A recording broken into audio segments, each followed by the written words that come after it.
श्री रामचंद्र भगवान की जय।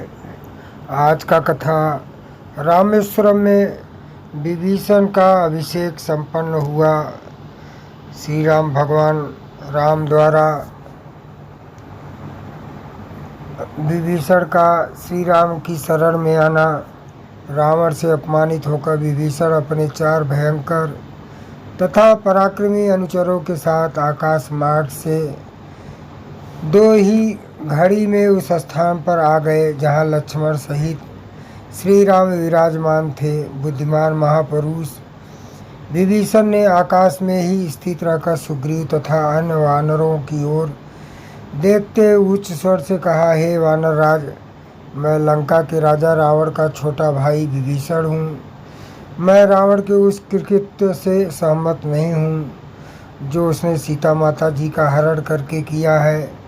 मैंने उसे सीता जी को लौटाने के लिए अनेक प्रकार से समझाया, परंतु उसने मेरी बात न मानकर मेरा अपमान किया और मुझे लंका से निष्कासित कर दिया। इसलिए अब मैं यहाँ श्री रामचंद्र जी की शरण में आया हूँ।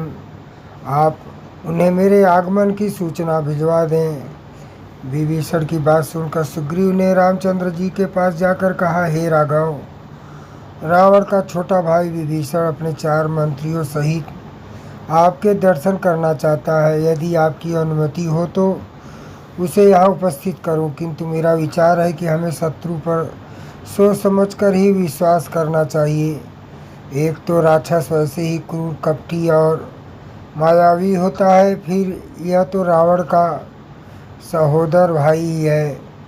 ऐसी दशा में तो वह बिल्कुल भी विश्वसनीय नहीं है, किंतु आप हमसे अधिक बुद्धिमान हैं। जैसी आपकी आज्ञा हो ऐसा करूं। सुग्रीव के तर्क सुनकर रामचंद्र जी बोले, हे वानर राज, आपकी बात सर्वथा युक्ति संगत और हमारे हित में है, परंतु नीतिज्ञ लोगों ने राजाओं के 2 शत्रु बताए हैं।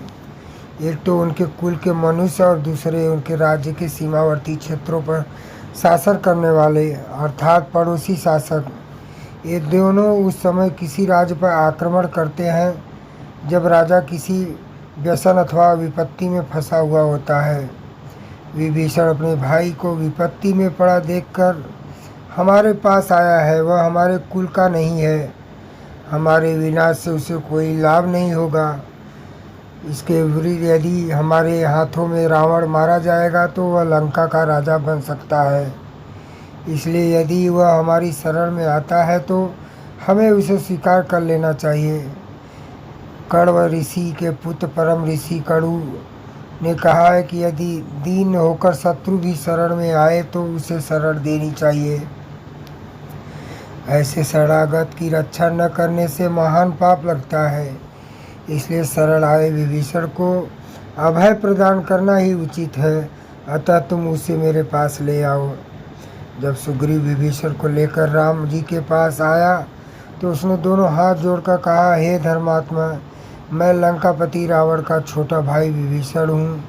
यह जानकर मैं आपकी शरण में आया हूँ कि आप शरणागत वत्सल हैं, इसलिए आप मुझे शरणागत का उद्धार कीजिए। विभीषण के 3 वचन सुनकर श्री रामचंद्र जी ने उसे गले से लगाया, कहा, हे विभीषण, मैंने तुम्हें स्वीकार किया। अब तुम मुझे राक्षसों का बलाबल बताओ। श्री राम का प्रश्न सुनकर विभीषण बोला, हे दशरथ नंदन, ब्रह्मा से वर पाकर 10 मुख रावण देव दानव नाग किन्नर आदि सभी से अवध्य हो गया है। उसका छोटा भाई कुंभकर्ण जो मुझसे बड़ा है, वह अद्भुत पराक्रमी शूरवीर तथा तेजस्वी है। उसके सेनापति का नाम प्रहस्त है, जिसने अपने शौर्य का प्रदर्शन करते हुए कैलाश पर्वत पर दुर्दमनि मणिभद्र को पराजित किया था। रावण के पुत्र मेघनाद ने तो इंद्र को परास्त करके इंद्रजीत की उपाधि अर्जित की है। मेघनाद का भाई महापार्श्व भी अकंपन नामक पराक्रमी राक्षस को मारकर संसार भर में विख्यात हो चुका है। रावण के सेनापति तथा सेनानायक युद्ध कौशल में एक दूसरे से बढ़कर हैं।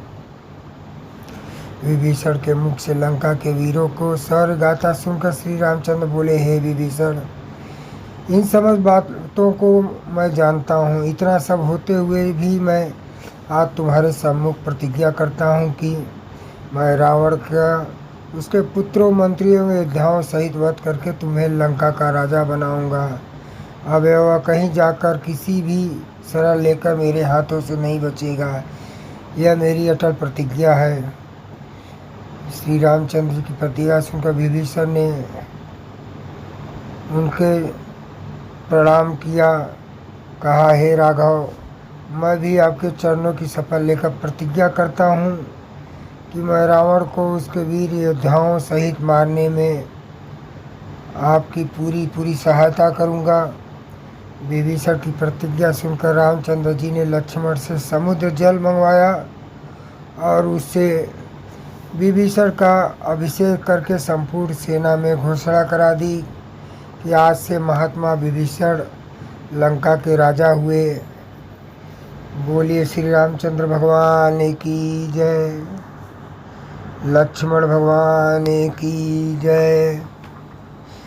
जय श्री राम, जय श्री राम, राम राम।